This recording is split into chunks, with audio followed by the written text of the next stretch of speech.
నేను నిన్న మొన్న క్యాట్లెస్ సస్పెన్స్ ఛానల్లో శ్రీకాళహస్తి జనసేన ఇన్ఛార్జ్ వినూత, ఆమె హస్బెండ్ చంద్రబాబు, వీళ్ళు వారి దగ్గర పనిచేస్తున్నటువంటి వినూత యొక్క డ్రైవర్ అండ్ పిఏ ఉన్నటువంటి శ్రీనివాసులు అలియాస్ రాయుడు ఇతనిని ఎలా చంపింది ఏంటనేది ఎక్స్ప్లెయిన్ చేస్తున్నప్పుడు, గణేష్ గోల్డ్ తాకట్టులో ఉన్న బంగారాన్ని విడిపించి కొనబడును, సంప్రదించండి 9966651144. కన్నడ స్టార్ హీరో ఉన్నాడు కదా దర్శన్, తర్వాత ఆయన రెండో భార్య లేదన్నప్పుడు ఆయన లవర్ సమ్ పర్సన్ ఉన్నారు కదా, ఆమెకు సంబంధించి రేణుకా స్వామి అనేవాడు ఎలా వేధించాడు, ఇబ్బంది పెట్టాడు, చివరికి ఆమె కోసం ఇక వీడిని బెంగళూరు పట్టుకొచ్చి ఎలా చేసి చంపారు ఏంటనేది రెండు కంపేర్స్ ఒక వీడియో ఇచ్చాను.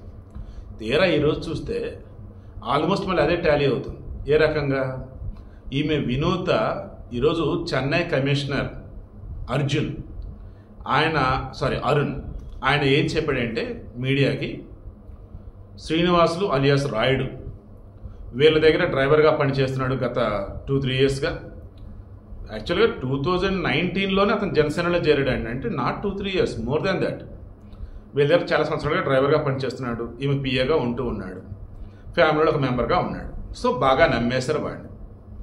అయితే 2024 ఎన్నికలలో జనసేన తరఫున ఆమె టికెట్ ఎక్స్పెక్ట్ చేసింది, టీడీపీ తరఫున బొజ్జల సుధీర్ రెడ్డి టికెట్ ఎక్స్పెక్ట్ చేశాడు. ఇప్పుడు ఇద్దరు ఎవరికి ఇవ్వాలి ఏంటి అన్నప్పుడు, ఈ వినూత మీద కనుక ఏదైనా సరే ఆ పార్టీకి ఇన్ఫర్మేషన్ ఇవ్వగలిగితే, ఏ రకంగా ఈమె టికెట్ ఇవ్వద్దు అన్నలాగా ఏదన్నా ఫీడర్ ఇవ్వగలిగితే ఆబ్వియస్లీ నాకే టికెట్ వచ్చింది అన్నట్టు బొజ్జల సుధీర్ రెడ్డి మా డ్రైవర్ శ్రీనివాసరెడ్డితో మరి బెదిరించాడా, డబ్బులు ఇచ్చాడా, మొత్తానికి వచ్చేసి బొజ్జల సుధీర్ రెడ్డి ట్రాప్లో పడి మా ఇంట్లో మా బెడ్రూమ్లో సీసీటీవీలు స్పై కెమెరాలు పెట్టాడు. స్పై కెమెరాలు పెట్టి మేము భార్యాభర్తలు పర్సనల్గా వ్యక్తిగతమైనటువంటి ఫోటోలు, వీడియోలు మొత్తం రికార్డ్ చేశాం. అవి ఓ రకంగా మా కంప్యూటర్ అయినటువంటి టీడీపీ బొజ్జల సుధీర్ రెడ్డి వాళ్ళకి ఇచ్చారు. దాంతో వాళ్ళు జనసేన నాయకులకు చూపించి, ఇప్పుడు ఈ ఫోటోలు మా దాకా వచ్చాయి, ఇంకొంతమంది దగ్గర ఉన్నాయి, దెన్ ఇటువంటి వాళ్ళకి మీరు కనుక సీట్ ఇస్తే రేపటి రోజు ఇంకా పర్సనల్ ఫోటోలు కనుక బయటకు వస్తే ఎంత దారుణంగా ఉంటుంది ఆలోచించుకోండి అని చెప్పి నాకు టికెట్ రాకుండా చేసి బొజ్జల సుధీర్ రెడ్డి అలా టికెట్ తీసుకున్నాడు. అలా టికెట్ తీసుకున్న తర్వాత కూడా ఎవరి వల్ల ఏంటి అని చెప్పేసి మాకు తెలియలా. శ్రీనివాసులు అని చెప్పేసి ఇప్పుడు చెప్తున్నారు. వాస్తవానికి మా బెడ్రూమ్ పర్సనల్ ఫోటోలు, వీడియోలు బయటికి ఎలా వచ్చినా మాకు తెలియలా. ఆగో క్రాస్ చెక్ చేస్తూ వెళ్తే తెలిసింది మా డ్రైవర్ శ్రీనివాసులు ఇదంతా చెడింది మాకు తెలిసింది. ఇక దాంతో వాడిని బెదిరించేసి పంపించేశాం.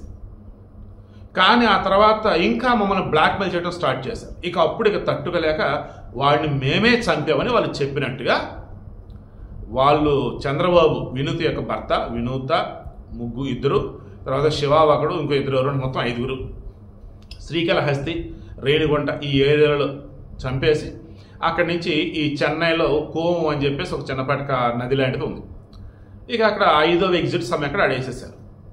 సేమ్ రేణుకా స్వామి కూడా ఎలా చంపారు, బెంగళూరులోని ఒక గూడౌన్ లాంటి దానిలో కావచ్చు, పెద్ద ఫంక్షన్ హాల్ లాంటి దాని పట్టుకెళ్ళారు, చిత్రహింస కూడా చంపేసిన తర్వాత బాడీని సేమ్ మీరలాగే ఆ ఏరియా దగ్గర నుంచి కొంచెం నీరు పోయినటువంటి ఒక కాలువ లైక్ నదిలాగా ఉండేది, అది కూడా డ్రైనేజ్ లైక్ పెద్ద కాలువ లాంటిది, అందులో వేసేసారు. అక్కడ కూడా అతను ఎలా దొరుకున్నాడు ఏంట్రా అన్నప్పుడు వేరే ఒకళ్ళు చూడటం, గుర్తుపడటం, పోలీసులు చేయటం, వాళ్ళు రావటం, చెక్ చేయటం, ఏ టైంలో ఈ బాడీ ఇక్కడ పడింది ఏంటన్నప్పుడు చుట్టుపక్కల సీసీటీవీలు మొత్తం ఎదుగుతూ ఉండటం, దెన్ కారులోంచి తీసుకొచ్చారు. ఎవరి కారు ఏంటంటే మొత్తం క్రాస్ చెక్ చేస్తే తెలిసింది ఏంటంటే దర్శన్ బ్యాచ్ అని తెలిసింది బెంగళూరులో. ఇప్పుడు ఈమెకు సంబంధించి కూడా ఆ డెడ్ బాడీ దగ్గర వచ్చేసి అతను చేతి మీద ఈమె పేరు ఉంది వినూత అని. ఇతనికి ఒక చెల్లి ఉంది. ఆమె చెప్తుంది, ఫస్ట్ వినూత చేత రాఖీ కట్టించుకున్నాకనే మా ఇంటికి వచ్చేవాడు, ఆమెని అక్క అంటే అంత ప్రేమగా అంత ఆప్యాయంగా ఉండేవాడు అతను. సో అటువంటి మహాన్న వాళ్ళ విషయంలో పర్సనల్గా ఏదైనా తేడా అంటే మేము నమ్మం, మొత్తానికి ఏదో వీళ్ళే చేశారు అని వాళ్ళు అన్నారు. పోలీసులు చెప్పింది ఏంటి, లేదు వాళ్ళ పర్సనల్ వీడియోలు, ఫోటోలు వేరే వాళ్ళకి ఇచ్చాడంటే ఇతను, వాళ్ళు ఎంక్వైరీ చేస్తే తెలిసిందంట, అందుకని చెప్పేసి చంపారని చెప్పేసి వాళ్ళు అన్నారు. సో ఇక్కడ ఈ పేరు చూసి దానికి పోలీసులు వాళ్ళ వేళ వాళ్ళు విచారిస్తారు. హైదరాబాద్, బాంబే, ఢిల్లీ, చెన్నై మోస్ట్ పవర్ఫుల్ అనమాట ఈ పోలీసులు కావచ్చు, వాళ్ళ దగ్గర యంత్రాంగం కావచ్చు. చెన్నై పోలీసులకి ఏం చేశారు, బాడీ కోవం ఇక్కడ దొరికింది, పేరు మీద వచ్చేసి వినూత అని పేరు ఉంది. ఏ టైంలో ఏంటంటే క్రాస్ చెక్ చేసినప్పుడు డాటాలు చెప్తారు, పోస్ట్ మార్టం చేసిన మూమెంట్లో కావచ్చు, ప్రైమరీగా చూసినప్పుడు.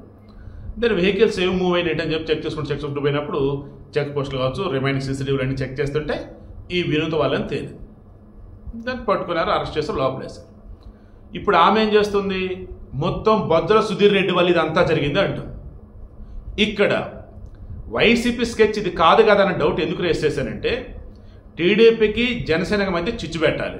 టీడీపీకి జనసేనకి మధ్య పెట్టే చిచ్చు ఆరకూడదు. 2029 ఎన్నికల వరకు ఉండాలి. అప్పుడు రెండు కలిసి పోటీ చేయవు. ఇది వైసీపీ స్కెచ్. 2024లో వర్కౌట్ కావాలి, ఇవి ఇప్పుడు వర్కౌట్ చేసుకోవాలి. ఎలా? అనంతబాబు అనే వ్యక్తి డ్రైవర్ సుబ్రహ్మణ్యం చంపి డోర్ డెలివరీ చేశాడని చెప్పేసి వైసీపీ మీద బురద జల్లారు అని వాళ్ళు అంటారు. బురద కదా, నిజమే కదా. దాన్ని వివేకానంద రెడ్డిని చంపితే కొడుకు వరుసటువంటి అవినాష్ రెడ్డి ఇదంతా చేశాడు అంటూ ఉంటే మళ్ళీ అతను టికెట్ ఇచ్చాడని చెప్పేసి 2024 ఎన్నికలు అది బురద జల్లారు. అది నిజమే, బట్ అది బురద జల్లారు అంటారు.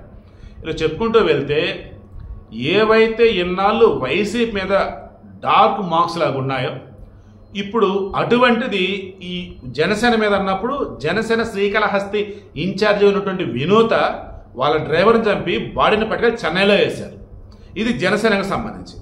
టీడీపీకి సంబంధించి బొజ్జల సుధీర్ రెడ్డి కూటమిలో భాగంగా ఉన్నప్పుడు అధిష్టానం ఎవరికి టికెట్ ఇస్తే వాళ్ళు పోటీ చేయాలి, కానీ మిత్రపక్షంలో వాళ్ళకి ఎక్కడ టికెట్ ఇస్తారో ఏంటన్నట్టుగా వారి యొక్క సీక్రెట్ వీడియోలు ఫోటోలు ఈయన తీసుకొని దానిని వాళ్ళకి పంపేసేసి బెదిరించాడు. అంటే ఎంత ధరను ఎంత దుర్మార్గం చిచ్చి అంటూ ఈ టీడీపీకి వైసీపీకి రెండు లింక్ పెట్టేసి రెండింటి కూడా జనాలు కుదులుతా ఉన్నారు వాళ్ళు. ఇక్కడ మరల అసలు బొజ్జల సుధీర్ రెడ్డికి సంబంధమే లేదేమో.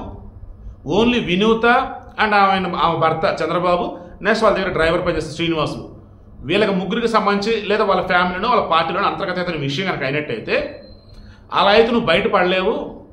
దెన్ నువ్వు బొజ్జల సుధీర్ రెడ్డి పేరు చెప్పు, మిగతాది మొత్తం నువ్వేమి నడిపిస్తావు అని చెప్పేసి మేబీ నేను ఊహిస్తున్నా అంతే. ఒకవేళ వైసీపీలో ఏమైనా చెప్పారేమో, ఎక్కడ చెప్పారండి ఏంటంటే ఎందుకంటే స్టాలిన్ గవర్నమెంట్ తమిళనాడులో డిఎంకే వాళ్ళకి జనసేన అంటే ఆటోమేటిక్గా అపోనెంట్స్. దాన్ని వైసీపీలకు అవునన్నా కాదన్నా కొంచెం స్టాలిన్తో మంచి రిలేషన్స్ ఉన్నాయి. ఎలానో ఇంకా పోలీసుల ద్వారా వినూత్కి ఫోన్ ఇప్పించి ఉండొచ్చు, లేదా వీళ్ళే వెళ్ళి కలిసి ఉండొచ్చు, ఎన్ని మార్గాలు ఉంటాయి కదా. సో అలా స్కెచ్ అంతా వీళ్ళదై ఉండొచ్చు. చంపడం వరకు వినూత వాళ్ళ టీం కనుక అయినట్టయితే ఆ తర్వాత బొజ్జల సుధీర్ రెడ్డి మీద మొత్తం నెట్టేసి ఇక ఆ తర్వాత నడిపించాల్సిన కథ ఇదిగో ఇది అని చెప్పి స్క్రిప్ట్ కూడా వాళ్ళకి వచ్చిందేమో తాడేపల్లి ప్యాలెస్ నుంచి. అవునా కాదా అనేది విచారణలో తేలాలి. బట్ నేనైతే టీడీపీ వాళ్ళకి జనసేన వాళ్ళకి నేను మరలా చెబుతున్నా, ఇది ప్యూర్లీ శ్రీకాళహస్తి నియోజకవర్గంలో జనసేన పార్టీ ఇన్ఛార్జిగా ఉన్నటువంటి వినూత ఫ్యామిలీ చెందినటువంటిది. ఈ ప్రజెంట్ ఆవిడ పార్టీని ఆల్రెడీ సస్పెండ్ కూడా చేశారు. కాబట్టి బొజ్జల సుధీర్ రెడ్డి అదే క్లారిటీ ఒకటే అన్నాడు, నా తప్పు ఏమీ లేదు అన్నాడు. బట్ శ్రీనివాసులు అంటే ఒక మంచి వ్యక్తిని చంపారు, అతను పాడు మోస్తా అని చెప్పేసి అన్నాడు. చూసారా వాడు ఎలా అంటున్నాడు, వాడు స్కెచ్ అంత అని చెప్పేసి వీళ్ళు. ఈలోపు హోంమంత్రి అనితో చేసేదన్నారు, అవతల ఉన్న వాళ్ళు మా మిత్రపక్షమా బయట వల్ల ఎవరైనా కానీ ఓ మనిషిని చంపినట్టు మేమెలా చూస్తూ ఊరుకుంటాం, చెన్నై పోలీసులు సహకరిస్తామని చెప్పేసి ఆమె చెప్పేసింది. టీడీపీలో ఇంకొచ్చేయమన్నారు, అది వినూతి యొక్క వ్యక్తిగత విషయం, మేమెవరు ఇన్వాల్వ్ కామని చెప్పేసి వాళ్ళు చెప్తున్నారు. సో విషయం అయితే ప్రజెంట్ అయితే కూల్గానే ఉంది, అంటే టీడీపీ జనసేనకు సంబంధించి. బట్ ఎక్కడ ఏ చిన్న అవకాశం వచ్చినా బురద చల్లటానికి విషం చెమ్మటానికి వైసీపీ అయితే రెడీగా ఉంది, అందులో మాత్రం నో డౌట్.